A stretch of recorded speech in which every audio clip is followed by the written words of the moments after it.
Hi, this is Corey Johnston, and in today's lessons, we're going to be discussing the cost, demands, the price, and the pain of discipleship. And the foundation I want to proceed from is from the root word of the final word in that title, disciple. In the Bible, we read the word Christian 3 times. The word disciple, however, appears 263 times. That's what they were known. So the emergence of Christianity was actually a post-mortal ministry development. Christianity certainly didn't exist when the namesake of that religion walked the earth, but it was something different yet similar to Judaism. And the original relationship is the disciples. He was the master. They followed. They lived with him. They learned from him. And that's what every generation of disciples do, because he does live in our hearts and we do learn from speaking out to them. But one of the earliest questions in post-resurrection and the growth of what came to be known as Christianity was what to do with the Gentile believers, and this marked a significant departure from Judaism, out of which Christianity emerged. This takes us to the Council of Jerusalem, the landmark, significant assembly and convention of the Apostolic Church, where a few things were settled finally. So in the 8th verse we read, "And Elohim, who knows the heart, bore witness to them by giving them the Ruach Kadesh, as also to us, and made no distinction between us and them, cleansing their hearts by faith. Now then, why do you try Elohim by putting a yoke on the neck of the disciples, which neither our fathers nor we are able to bear, but through the grace of the Master Yahshua Messiah we trust to the saved in the same way as they."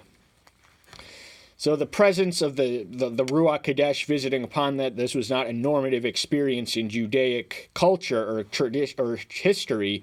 The Ruach Kadesh came for special people at special points, but just these Gentiles were more in touch with divinity by proximity to the Ruach Kadesh, who had come to these Jewish Christians. These are Jewish men settled. This is Peter speaking.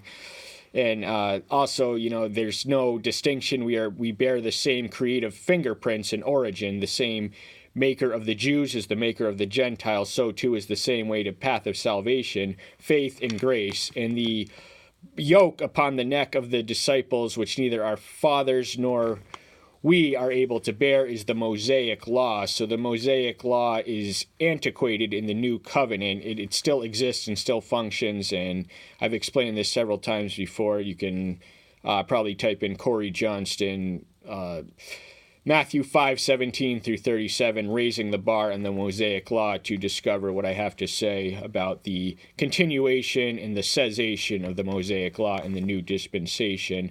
But the law was a curse, and the law could not save one from your sins. It exists as a mirror, so the mirror cannot clean the dirt that it exposes. This is a cleansing agent. That's where something external comes. It is grace, and that is what the external quality in that occasion is something we access internally through faith. And it was the same for the Jews. It would be the same to salvation. There is no path for the Jew. There is no path to discipleship. The path of disciples is uniform, the straight and narrow way to salvation. And then in Luke 9:23, so they initially it seems that he's lessening the demands. The disciples are called to an easier life than the one they had known as Jews, but in fact, as the Master himself outlined the demands for discipleship, there is a dramatic increase of the demands and the cost and the price and the pain. We read of this in Luke's 9th chapter. We can read parallel accounts in Matthew's 16th and Mark's 8th, beginning in the 23rd verse. "And he said to them, if anyone wants to come after me, let him deny himself and take up his cross daily and follow me." So in Matthew and Mark's account, the word disciple is used. It's all, but by all we translate as disciples, and these are the stepping stones and the demands of discipleship. It begins in self-denial. There are two types of people who resist and reject Christianity, and one of them is cowards, and the other is scumbags, for lack of a better word. So a scumbag will never deny themselves. That's something they will not do, cannot do. As Christians, we are called to be something higher than the one who is lost in loving it. And a coward will never they may pick up their cross for a day, but daily, I don't think so. And then when we follow him, we do not lose the momentum of our self-denial. When we follow him, it means we go where he wants us to go. We say what he wants us to say. We do what he wants us to do and be what he wants to be. We have no identity of our own. If our relationship with divinity is rich and observing, then the concept and the language of I, mine, and every personal pronoun will be obliterated. And remember, the devil fell because of what did he want to do? He wanted to change. He wanted to be able to say, mine is the kingdom and the power and the glory. That's what he wanted to do. He wanted to change one word in the disciples' prayer, mine instead of thine. And we trace back human rebellion. The same baser, selfish motive and instinct emerges, the desire to want something for ourselves instead of what for God. So our identity is enhanced, but our individuality is diminished on the path of discipleship. It deflates us, and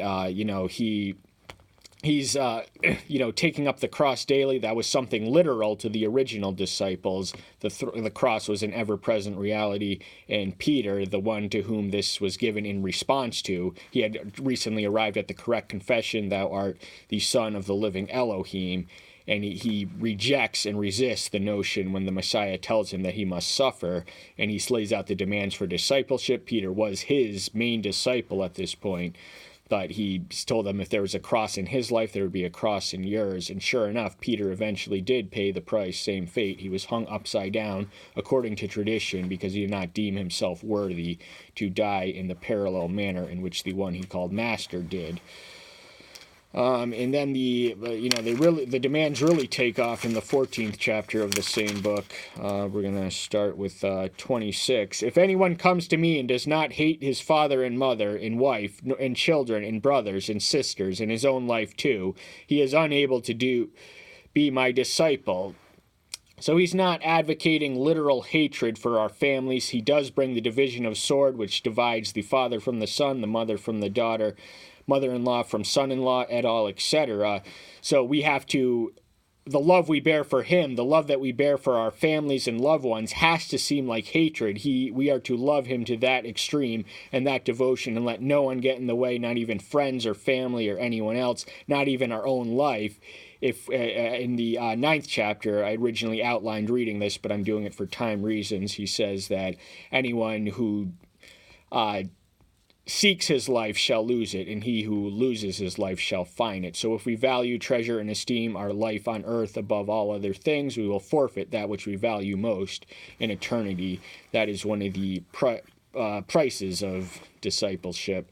And whoever does not bear his cross and come after me is unable to be my disciple. So the cross carrying is once again repeated and reiterated. We have to carry a cross. If there was a cross in his life, there could be a cross in ours. This just means the daily difficulties and persecutions that we bear willingly. But when we suffer, he suffers in us, and we belong to the fellowship of suffering. And there is strength in our beyond our numbers, both the age, but he does say something important in the next verse. For who of you wanting to build a tower does not sit down and first count the cost, whether his possessions will finish it? So he likens the decision of discipleship. It's a big thing comparable to building a tower. Something like that demands planning and execution, extensive planning and diligent execution. You have to count the cost, measure the resources, calculate all the viabilities and the possibilities before one does such an endeavor. So he offers no shortcuts, no phony gimmicks, no illusions, no bargains as to what the discipleship entails. It is a hard life, it is a straight life, it is a narrow life, but it does yield dividends both in this life and in the next. We're going to turn to John's Gospel next, 15:18 through 21. If the world hates you, know that it hated me before you. If you were of the world would love its own. But because you are not of the world, yet I chose you out of the world. For that reason, the world hates you. So if the world hated him, and we should qualify what he means by the world is not every inhabitant of the earth, but the satanic structure which oppresses men and and is really under the control and the power and the influence of Satan, and is one of our three spiritual enemies. So as Christians, we have to exist in the world. We have to live in the world, yet above the world and apart from the world. We should not be associating with lost sinners for any other reason than to win them to Christ. So we have to maintain our separation without losing the evangelical to reach out to those who hate us. The world is at war with God because their values and their treasures and their possessions and their pursuits are diametrically opposed to Him. So the world's not going to like us when we call them to a higher way. We are called, if He bore the ridicule and reproach and the condemnation of the world, so too must we. And the cross is an offense because it is the condemnation of the world. Verse 20, remember the word that I said to you, a servant is not greater than his master. If they persecute me, they shall persecute you too. If they have guarded my word, they would guard yours too. But all this they shall do to you because of my name, because they do not know him who sent me. So a servant, the master, is the other end of the disciple relationship. We are the disciples, he is the master, and as such, our rule and pattern and mode of living comes from him and derives from him and him alone. We model our lives. He is the sustenance of our life, as we're going to cover in the next, something earlier in this chapter. We're going to hop around in John's work, but all this they shall do because of my name. So blessed are you, we read in the Beatitudes, when they persecute you for my name's sake. So his name is the controlling element, even though we are cursed and afflicted by the world, which if they heeded our word and lived by our values, they would recognize what we are trying to do and they would not harm us, but they will do it all because of his name and because they are estranged and alienated from the Father. And 13:35, we read something important. This is the measuring mark of discipleship, of disciples. A new command I give to you, that you love one another, as I have loved you, that you also love one another. By this shall all know that you are my disciples, if you have love for one another. This is John's 13th chapter, 34th and 35th verse. I don't know if I mentioned that before, but you can turn that now to read. So the commandment is new, yet it is old. This is nothing new. This was embedded in the Mosaic law in places such as Leviticus 19:18. Love thy neighbor as thyself. But what's interesting here, it is new in its emphasis and its embodiment. So he is the divine, the literal personification of love embodied. And as he loves you, that is to be our measuring rod and criteria. So loving our neighbor as he loves us better than we love ourselves. So we're to go above and beyond the ordinary or average neighborly love that we bear for our neighbor or ourself. So this adds new emphasis and new meaning. That's what gives it transformation. It is old, yet it is new. And this is the measuring mark. This is our witness to the world, that we are disciples, that we live in love, that we bask in love, that we exude love, that we are love. And he says in 1 John, the 4th chapter, that no one has seen the Father, but he is love embodied. So when we love one another, that is a witness to the world that we are of the Father. And this is how they will know that we are disciples, the love we bear not only for each other, but for them. And we're going to return to the 15th chapter, the 4th through 8th verse. This is the vineyard, the 7th and final I am claim.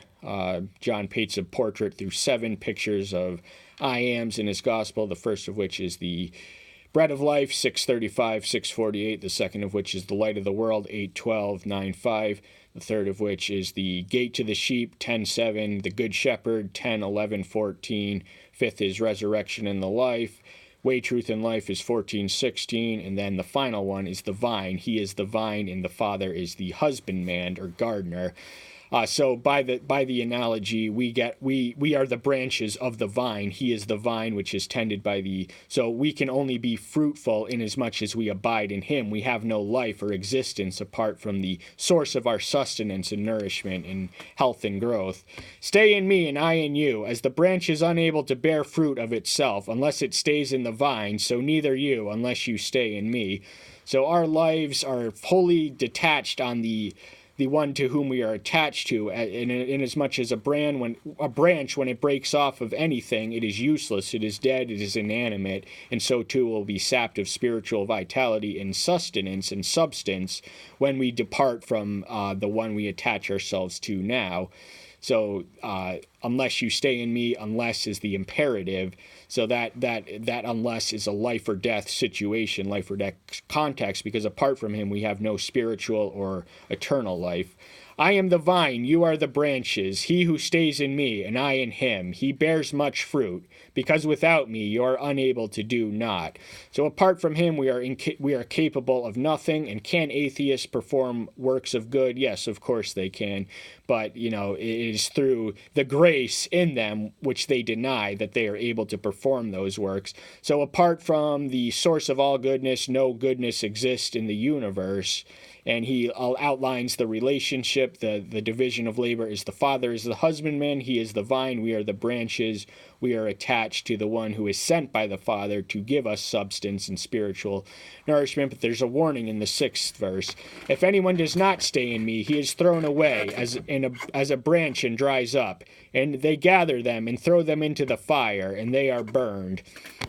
So I interpret this as one can come to a saving knowledge and forsake that knowledge unto hell, because the fire is analogous quite clearly to hell.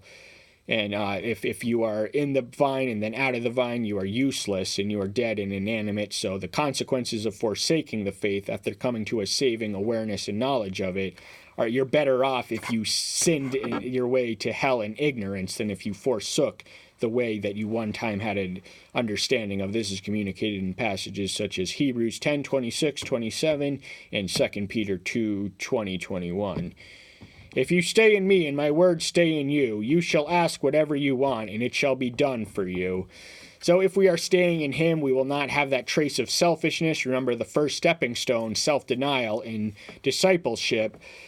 But if we stay in him, then we will pray in his will and his word, and our desires will be commensurate with his will and consistent with his character and consistent with what he wants for us. We will pray in his will, and that is so we are not entitled as disciples to ask for our every selfish whim on a flim of a fancy desire. We have to pray in the name and in the power and in the character of him to have our prayers answered. In this my Father is esteemed, that you bear much fruit, and you shall be my disciples. So the Father is honored and amplified, and we give witness to him by the fruit we bear. That's how we know that we are fruit, and the fruits of the Spirit are listed in Galatians 5. But fruitfulness, it exists to... its life is not only in itself, but exists to make more of the same. So by the same token, we need to be in the business of making disciples who are making disciples. That is our design and function. We are not the masters, but we can lead others. We make disciples who are equally submitted to him. The unity and the anchor of our unity is found in the cross.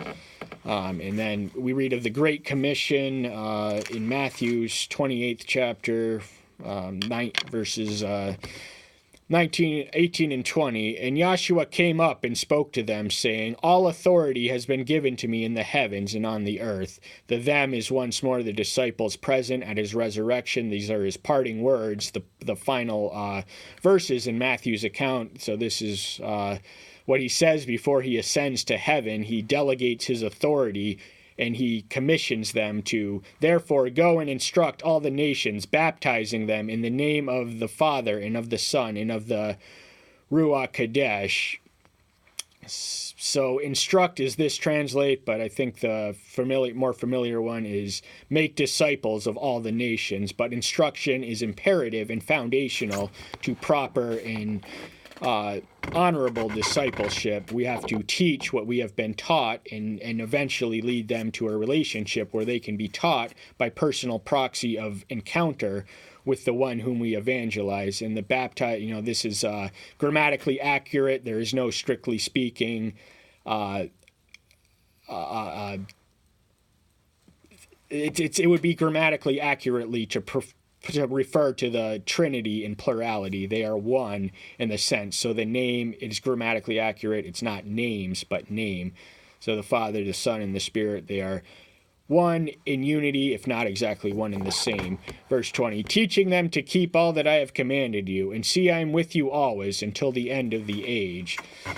So if we are teaching them everything we have been taught and teaching them to obey and exemplifying the teachings by living in obedience to them, then we have the assurance of his presence. He will never leave us and forsake us. So we can only yield fruit in as much as we are wedded and attached to the vine, which is the source of our sustenance. Apart from him, we can lead them to a phony type of Christianity. And there is plenty of success in that world. Much of what passes for Christianity is not commensurate with the discipleship path.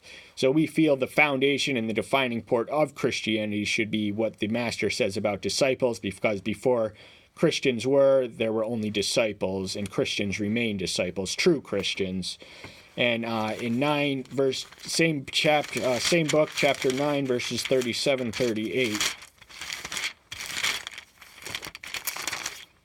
9, 37, 38.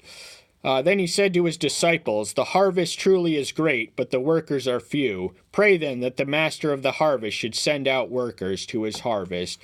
So what do we need to do in light of this counsel? We need to pray for people. We cannot do we cannot fulfill the Great Commission on our own. The whole world is a harvest field, but the supply exceeds, the demand exceeds the supply of ministers. There are not in ministry, evangelism is not an exclusively ministerial office. I think the proper way to mold Christians is to make disciples who are making disciples. That way we can reclaim a lot of territory in our post-Christian, recover a lot of our losses in our post-Christian world if we are in the business of multiplying disciples as opposed to adding them by addition. So the Great Commission, the Bible is banned in 52 countries at the filming of this, so the good news has not been proclaimed throughout the earth. So we are, not only failing the evangelical aspect of the Great Commission, but also the edifying.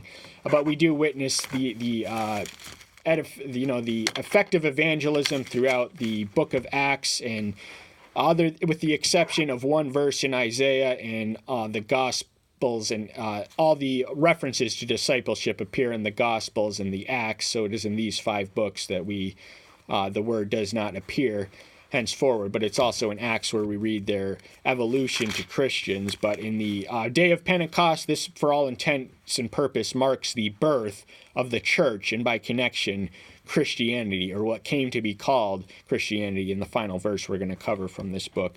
In Pentecost 2:41, then those indeed who gladly received his word were baptized, and on that day about 3,000 souls were added to them. So this is the visitation of the Spirit. This is what makes Christianity superior to Judaism, is we have the power and presence of the Spirit in our midst. All these Jews from disparate locations were able to speak languages effectively, communicating with people of all the diaspora who were gathered in Jerusalem for one of the 3 sacred holidays that Jews were commanded to gather as one in Jerusalem. In Deuteronomy 16:16. I know Jerusalem didn't exist, but what came to be Jerusalem, the center was there. But 3,000, that is the number of them. Their ethnic diversities are alluded to in the 9th through 11th chapter. That is how many were present, and they were baptized that day. They were baptized in the Spirit before they were baptized in water. So that is the necessary foundation for discipleship. You have to come to the decision to baptize. I think you have to be baptized by the Spirit, or you should be, before you are baptized in water, because without the Spirit, then the water baptism is just mechanical motions and ritualistic observation with no meaning and substance. And the 47th verse of this chapter, praising Elohim and having grace with all the people, and the Master added to the assembly those who were being saved day by day. So what began on Pentecost became a daily continuation, day by day. They didn't stop there. They didn't rest when they had 3,000 converts. And the next reference we read to them is the number 5,000. We read of that in the 4th chapter of Acts, the 4th verse. But many of those who had heard the word believed, and the number of the men became about 5,000. So from 3,000 they expanded to 5,000, and this is just in the original, the Great Commission, and as outlined in Acts 1:8, is three concentric geographical circles, Jerusalem and Judea, then Samaria, then the ends of the earth. They are still in the first phase. They are only in Jerusalem, yet there are 5,000 people, and they just barely got started, and they ain't seen nothing yet. They're not only started, but they keep going. So this is not long after the days of Pentecost. And in 5:14, we also read, and more believers were added to the master, large number of both men and women. So this is the first mention of female disciples, even though the 12 disciples, were all men. Yahshua did in fact have female disciples, most notably among which were Mary Magdalene, Martha, and a few others. Tell a quick story. A man and a woman both arrive in heaven at the same time, and St. Peter opens the gates for them and says, "You're both in, welcome." And he shows the woman and the man to their respective quarters. The man receives a palace, and the woman receives a mansion. And the man who had spent his life as a lawyer enforcing equal pay and equal rights in the workforce, being a lawyer by nature, he protests to St. Peter what he sees as a reflection of the inequalities on earth and heaven. And St. Peter answers the question saying, "Hey, new guy, you haven't been here that long. We got plenty of women here, but you're our first man." All right, we're going to move on to the final verse now that the laughter may or may not have subsided. 11:26, and these report cards are consistently projected throughout the book of Acts. We only covered the earliest ones, and these give definite numbers, but, in the 6th chapter and in the 13th and in the 19th and somewhere else, plenty of other places, we read that they were steadily and consistently growing. And having found them, he brought him to Antioch, and they came to be that an entire year they came together in the assembly and taught large numbers. And the disciples were called Christians first in Antioch. So they are moving beyond the borders of Jerusalem. Remember, they were stuck in the first phase, Judea and Jerusalem, in the earlier chapters, but Antioch was a city in Syria which eclipsed Jerusalem as the capital of Christianity. Ephesus enjoyed that distinction at one point, and then Rome ultimately eclipsed them in the city of prominence. But before the establishment of the Roman Catholic Church, there was the Jerusalem. It began as Jerusalem as the most prominent, then it spread to Antioch in Syria. This is the launching pad of Paul's 3 missionary journeys that are outlined in this book. And they're growing, they're teaching. This is what disciples do. They teach disciples to give them the instruction they need to know in order to be disciples, and ideally to make disciples, but it's in large numbers. And that's when they are known as Christians. And the word Christian indicates, the Latin suffix means, IAN means partisan. So we are partisans for the one we call master. And that is the essence of discipleship. If we are on his team and his will and in his spirit and representing him correctly, then we are Christians and disciples and worthy of the title. So Christians are rare people on earth, to to paraphrase Martin Luther, and what was true in his generation is true in every generation since. Cultural Christianity, you're not going to find the essence or meaning of it. You're going to find it in discipleship, and discipleship begins with you, and it spreads to others. So I hope that's the reason you're here. That's all the time we have for today. Thank you so much. I'm so glad to see you. Take care until next time. See you then. Bye-bye.